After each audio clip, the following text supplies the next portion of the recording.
Welcome back to On Location with Mimi and Bowen and Mimi. Bowen's behind the camera. And today we're here with Gabriel Newman, Gabe Newman. And I'd like to share with you about Gabe. He's a really fantastic human being. Gabe is a registered social worker, and before that was in the arts and cultural sector for many years, decades, doing all kinds of amazing things. Teaching acting in university, leading ghost tours, working at the O'Keefe Ranch, at the Kitani Cultural Center. Yep. Vernon Museum. Vernon Museum. Yeah. The list goes on and on. So it's really hard to even know where to start. I'd love to hear more about your parents. Okay. I did read a little bit about your mom immigrating from Hungary, or That's right, coming as a refugee to Canada. Yeah. My parents were like political hippies, if that makes any sense. So they I weren't know some people like that. So they weren't like into necessarily the displaying the lifestyle of it. It was like the philosophy of it. They had a little garden in Vancouver and stuff like that. But like we kind of forget of all of the fears society has had. Like every 10 years or so, there's some great fear, and that was nuclear war. Right? That was the arms race. That was, all the different bombs. That was like the political movement of the time, the anti-war thing. And my dad was involved in some of the segregation protests in the States and that kind of stuff. And they were deeply concerned about atomic bombs. And they decided that, they're going to leave the city because that's not a safe place to be. And honestly, their happiest thing in the city was tending their little garden and that kind of stuff. And so they went, we're going back to the land. And so they went out and were like, we're going to live off the land, and like took a book. Right. There was no YouTubing on how to be a survivalist. No, there was none of that. Yeah. It was like how to butcher a hog. Okay. Make a slit above the thing, right? Oh, right. Put a bucket underneath. Right. Okay. Get a bucket. Right. Like that was. Yeah. Right. Like they were learning how to do it in the small little community of like-minded people that they eventually sort of found in the area would get together and teach each other how to milk the cow and pasteurize and do all of that kind of stuff. And so that's where I was born. And I spent the first 8 years of my life with my folks homesteading. If you want to imagine something, there's a couple houses nearby and a massive garden and a big shop and just being able to roam and take an axe into the woods or trying to like catch grouse by hand. While you were running around, the fields, the forest, the gardens, were you creating stories already at that time, or? No. Simple answer. No. Yeah, no, I like my interest in stories came through like comedy shows, and like I remember being 3 years old and wanting to be like a comedian. Not 3 years, so grade 3. I remember saying out loud, I want to be a comedian. Okay, and of course, so Benny Hill? that got my first laugh. It was actually my aunt. She was the general manager of the Vancouver East Cultural Center. And so I would get sent off to Vancouver to get out of the family's hair during the summer. And I would go and see shows. So I'm like watching Drinking in America, and I'm like in grade 8, and just like shows that probably weren't really appropriate for my brain, or at least my world view, right? Because it's like, this is where the age thing comes in, where it's like, you have to understand that you can be 14 years old and know nothing about the world, right? Like, because you're not exposed to any of it. Yeah. There is no media that's getting through to you in small town Canada, right? And so that opened my world. And so I saw all these great shows, not even knowing there were great shows, right? But it was just like that was something you could do. I remember certainly as like in the family album, if you're going to take photos, that like to piece a story together. And this is myth making that we do about ourselves anyway, Sure. right? How much of it's true? Yeah. I don't know, right? Yeah. But my aunt for a time was, I think, I can't remember, the tour manager, stage manager, something like that, for the Chinese circus. Wow. So we went and saw the Chinese circus, right? costumes, acrobat, all this. But then I got to go backstage, right? And there's like a photo of me, like just green, like bowl cut, you know, Mind blown. like this is the 70s, right? Like late 70s, early 80s, just bad haircut, kind of like I with like this person in this outfit, which was easily 7 feet tall, right, and all these colors and stuff. Like growing up in, you know, in small town in 70s and 80s, you're very sheltered, like in Canada, to Yeah. that kind of variety of how interesting the world actually is. Okay, I'd love to share with you very Okay. quickly. Yeah. I can relate to this because my parents divorced when I was 12 or Yeah. so, and my dad had a girlfriend a couple years later, and decided to move my brother and I to Cranbrook from Vancouver Oh, okay, with yeah. his girlfriend, who was from Malta, Okay. and she was a belly dancer. Right. And her name was Filomena Adelina Sebastiana Felicia Dallapola Churkop. And we called her Charlie. But this beautiful exotic flower, Yeah. Charlie, was brought to Cranbrook. And but she did what she knew what Yeah. to do. So she started teaching belly dancing at the local hall. But me, as a young impressionable teenage girl, would go and help her set up all her coins, and she taught me how to roll coins up my Yeah. belly. And anyways, I can relate to that experience and what Yeah. you're saying. Yeah, like just the world, just, you know, like I think, like our brains, I think we create worlds in our brains, right? And so we're always the kind of like world building and creating, and we have expectations about what we're going to see, and our brains fill in the gaps, right? Like I think I remember learning that we don't actually see everything we think we see, that our brains are like kind of constantly like taking, or our eyes and brain are taking pictures, and the brain is filling in the gap. So in like those little moments, your world goes from like this big to like fa-bunk, this big. I don't think young me would recognize me. My dad passed away when around the time I turned, around the time I was 40. And he said something when he got the diagnosis that it was terminal and that kind of stuff, where he said, I've lived an interesting life, doing a wide variety of interesting things, mostly to my own choosing. And that was really powerful for me, and I thought that is worth aspiring to, right? And I think I have already done that, but it helped give me some more energy to keep sort of, if you hang on to something like that, now that works for my brain, right? That's not going to work for a lot of people, right? Like we have to honor our brains, and we have to honor how we think and what drives us and what motivates us, Yeah.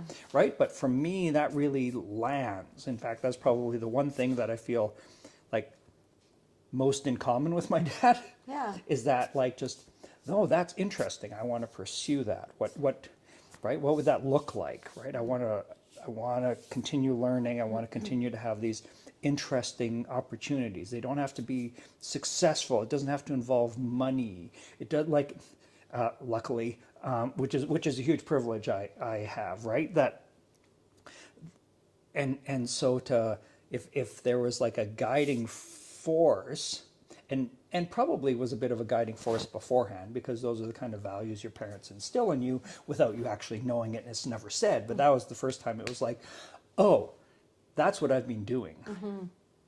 And that's what I want to keep doing. And that has been a really great anchor for me, where I'm like, okay, am I still doing interesting things that like, and it's like, okay, yeah, no, I am. Okay, so this path isn't the wrong path.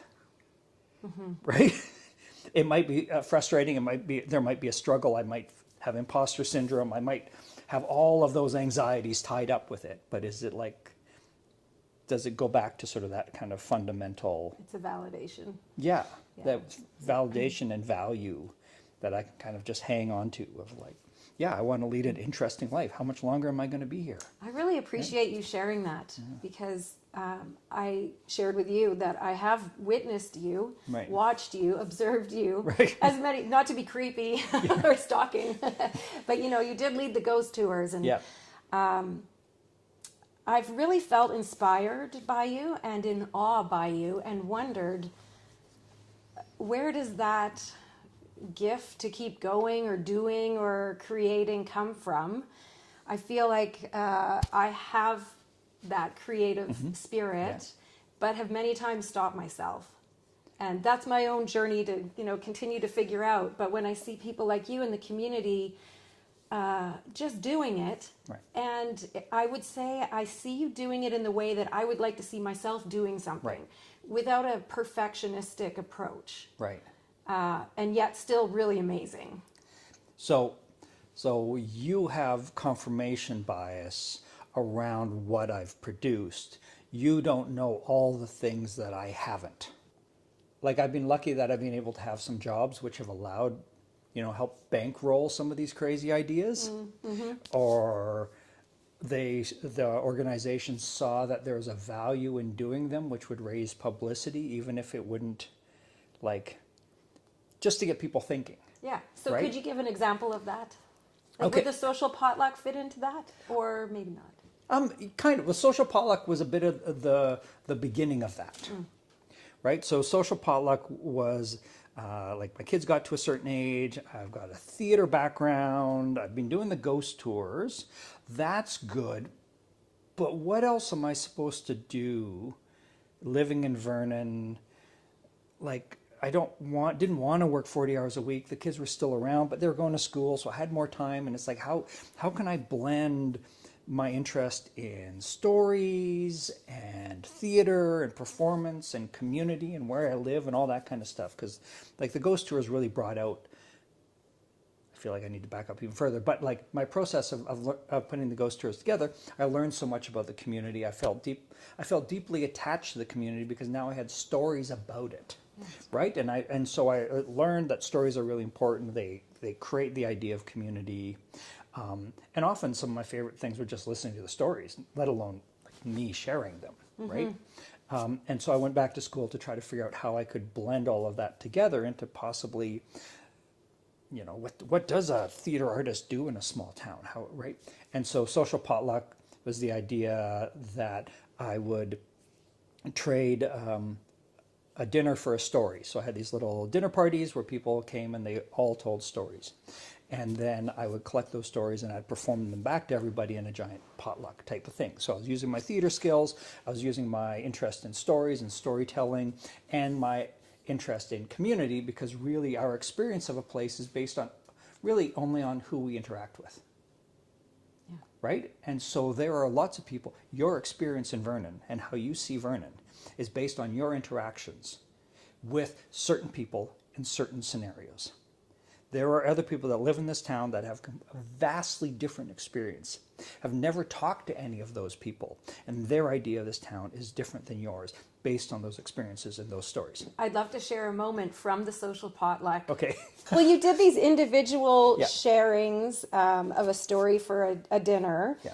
Over 6 months or over a few months, a period of time? Over a while anyway. Over a while. There was about six or seven dinners, with 5 or 6 people at each one, and then I invited everyone back, and they could bring a guest, and we set it up in this large room and created like this U-shaped seats so that I could perform and tell stories all in different places, and it was a potluck. And so there, it was like people paid for my performance of their stories by bringing food. Yes, and you also, I think, my understanding was, wove the stories together. Yeah. So it wasn't just one story and it ended and then you told another Right. story. You wove these stories together. And I remember, again, just being in awe of what was going on. And my big moment came from the story of how Greenpeace got its name. Right. Yeah. And I was just taking in the story, which was very interesting. But also, my brain was calculating the fact that the person that named Greenpeace and was in one of the initial members of Greenpeace is in this room. Yeah. and Yeah, and lives in this town. lives in and, Vernon. Yeah, and you bump into them all the time. And yeah. how is that even possible? Yeah. So I think I couldn't even hear the other stories because I was still just really taking that in. Yeah. Anyways, that came up for me when you were just, Yeah. sharing how we can just live in this place and have our own individual experiences and have these stories, but there's so much more. Yeah, yeah. And what a if we open brilliant up, way of tying them together. Sorry to interrupt you, but really, like, that changed me. oh, that's wonderful. And so whenever I would then see you around town Right. again, it wasn't just, oh, that's the ghost tour guy. Right. It's like, oh, that's the guy that blew my mind. Yes, blowing one mind at a time. It's true. Right? Oh, that's really sweet. That's awesome. Oh, that's true. It was neat, and it was powerful for me as well, because that was like the first time I'd ever done it. So I also didn't know how it would work. But yeah, I was blown away by the stories, because we had stories about, a Jewish person at the Temple of the Mount having this really spiritual moment with a Palestinian girl, and it's like, no, we're in Vernon here, right? Right? If like, we look at our marketing material, right, and it's all skiing and fruit and all of that kind of stuff, like how, because we want to market this town in a certain way, but it's like, no, it's the people, and it's the variety of people, and who you surround yourself with, right? And we often don't know, because some of these stories came from people I knew, and I'm just like, I was not aware of this beautiful gem. Like, all those things that we usually introduce ourselves. Oh, so where do you work, right? You got family here? Like, all those kind of straight up, like, I want to fit you within a box kind of things that we do with our brain, right? That's just, we want that information to, like, sort out the world and organize it. But then these stories come out, and it's just like, oh, no, you're a human being, and that's complicated, and we're empathic creatures. And so we feel what other people feel when they tell us their stories. Yeah, you got to the heart. Right? And yeah. Yeah, of like who they are and what they value and what's important. And you can tell sometimes that some people don't know. Right? They don't know why this story is important, but it is. And they're still trying to figure it out, right? We're all Learning. And so when I transitioned to being a social worker and went back to school and got my master's of social work, the Venn diagram between, like, storytelling and who we are and who our community is, and like working on our mental health and strengthening communities, the Venn diagram massively overlapped, right? It was, because we are our stories. We're the stories we choose to tell about ourselves, right? And we forget a lot of the stories. We leave certain stories out. And so I can have an internal story that is supremely negative and focus on all those failures, all those ideas that didn't come to fruition, and discount any success I had or ignore them, don't let them in, and have a very negative feeling about myself and an opinion, and we have a negativity bias, and so that's always strong. We have to kind of fight that sometimes, right? We have to exercise that muscle to be like, yeah, no, actually, I did this and do that, but then I look at other people and go, that person's amazing. They've done all this amazing stuff. Why can't I be like that? Why are they so much better than I am? But that's because my story is actually problematic, and maybe we need to reframe that story a little bit and find some of those exceptions to that, because that affects how we feel about ourselves, because we're just picking and choosing the stories we tell and we hold on to. You ended up at the Family Resource Center, is that right? Yeah. So I started looking around, and a lot of the jobs I wanted to do actually required a social work degree, and so I'm like, oh, I've never even considered doing social work before in my life.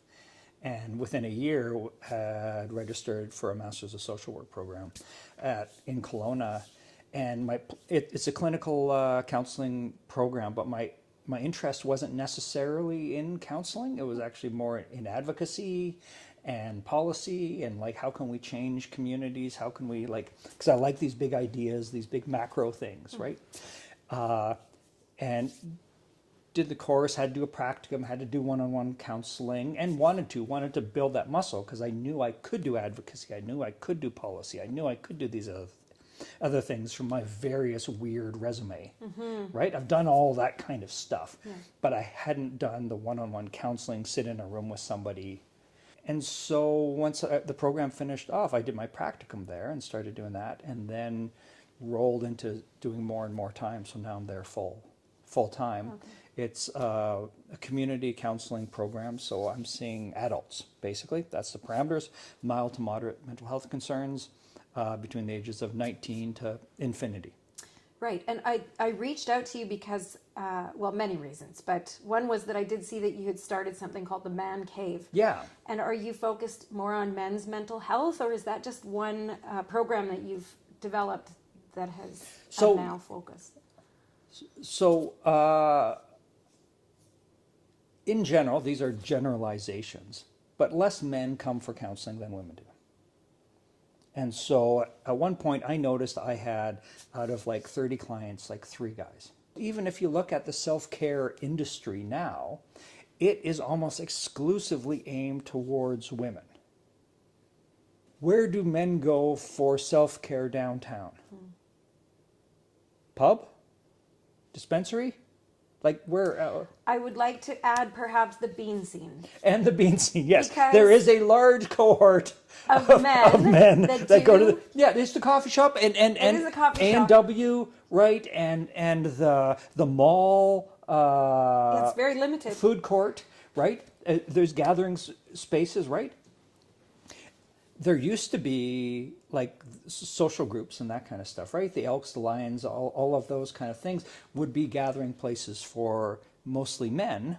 Right, and would you say also churches, like Yeah. more faith-based? Yes, exactly. Yeah. But as we become more segregated, as people are leaving those kind of service organizations, they're becoming more and more isolated. But the reality is like men and women struggle with mental health the equal amount. But men are way more likely to die of suicide.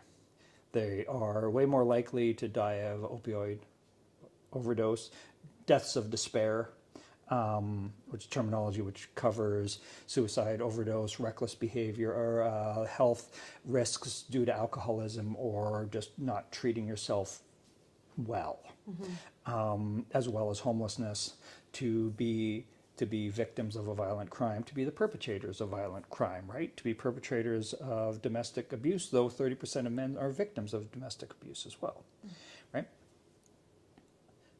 We're not meeting the men,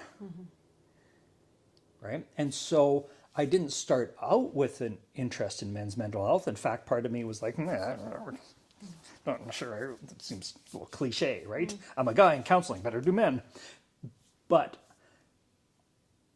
we need slightly different strategies and ways of looking at it. And talking to the guys, I realized they're coming in with a different idea. So we need different strategies. We need to be able to talk about masculinity in a way that isn't necessarily about toxic masculinity. Because if you say to a guy that, start talking about toxic masculinity, you might put them off actually working on themselves, right? Because there's strengths in masculinity as well, right? Like what kind of guy do you want to be? What kind of man do you want to be, right? Like there's a real strength in that. But if we sort of focus on, men as the problem, they're not going to reach out for help either. And so we look at that, we're like, we got a little bit of money, we can do some men's programming, what should we do? One of the biggest issues with guys is just isolation. Guys isolate themselves, right? Like an injured cat. And because there's pride and there's like kind of a social shame of needing help, that isolation then makes you more vulnerable. And you're feeling bad, and so you don't want to feel bad, so you're more likely to turn to substances or something like that. And it is this kind of this vicious cycle. And I'm not saying connection solves all of that. But honestly, like I think we have an epidemic, or we're moving towards an epidemic of isolation in Canada. For seniors, 100%. Yes. We've identified that for sure. And for guys as well. Of like, how do guys get together? If you're on a sports team, that's great. That is great for your mental health to be on a team. Guys like to do stuff, and they don't like this as much. This is more uncomfortable. Right. Right? Because you're more on display, you're more vulnerable, you're like, that takes a while to get to. Yes. Right? So can I just Yeah. pause you and Yeah, yeah. ask, how does it begin for these men? Are these men coming to the Family Resource Center because they are seeking counseling, or they've seen on the social media posts the man cave and it piqued their interest and Yeah, thought, so- I want to know what that is about? Or Like there's a bit of both, right? So there's maybe some clients or whatever that have been in at some point in time and said, hey, if you ever have a guys group, I'd be interested in it, right? But mostly it's from people that are just in the community and they don't really want to go to counseling, but they want to get out and do something. And so what's nice is there are a lot of things to do in this community. Some of them are free, some of them cost money, but most of them are just awkward to try to start, right? You move here and you're like, I want to hang out with some people, but where do I go? And everywhere you go, it feels like it's a clique, or you just feel weird. And you have to do all the extra social stuff. Hi, I want to join your club. I hear pickleball's quite the thing. Right. And I think pickleball is great for that, right? And ballroom dancing and that kind of, but at some point you need to go out. You need to leave your house and go and do that. And if you're not feeling good about yourself, or you're feeling overwhelmed, or you're just like, I feel uncomfortable, you're not going to go. So the idea that we create a group that we go out and we just try a bunch of different things, and you're in that safety of the group, so you're not the one person there, right? Because you may get in there and you go, yeah, this isn't for me, but it was an evening out and it's something different. So what are some of the activities? So like just going to the board game cafe, right? Playing board games. We went to a hockey game. There's another men's group at the Friendship Center. It's a dad's group that bring their kids and they have a meal and the kids play and that kind of stuff and they hang out. So we're doing that next weekend. They're gonna make Indian tacos, so I'm excited about that. So we'll join that group, and maybe there's some dads that want to like connect with that or not, but they know it's there. We're gonna go hiking with the outdoor club, or rather snowshoeing. If I can make it easier for people to discover all these different things, right? We can go skating. We can maybe do like archery. Like there are all these clubs and all these groups around town. I'm actually fairly introverted, but I know that I need to be extroverted in certain roles, right? And so it drains my battery a lot to go out and do those kind of things. And so if you're the kind of person that's like me, that's like, nope, that was fun. I enjoyed that game. See you guys all later. I'll see you next month. Right. Like, Yeah. but that's the start, right? Because so much with mental health is starting and practicing, right? Yeah, it takes a lot of work. Right? It is It's practice. It's just practice, right? Yeah. It's just practice. We'll never be perfect. There's no such thing as perfect, which is for all the perfectionists out there. I'm sorry, but there's no such thing as perfect. It doesn't exist. That is a goalpost that keeps moving. Perfectionism, that's guaranteed unhappiness. I appreciate that so much. It's a really important thing to remember. Yeah. Step out of your comfort zone. Experiment, and sometimes the stuff works, sometimes it doesn't work. And it's just like, oh, that's interesting, but it's interesting, Yeah. right? Thank you very much for joining us, and I hope you enjoyed this conversation as much as I did. Thanks. We'll see everyone again.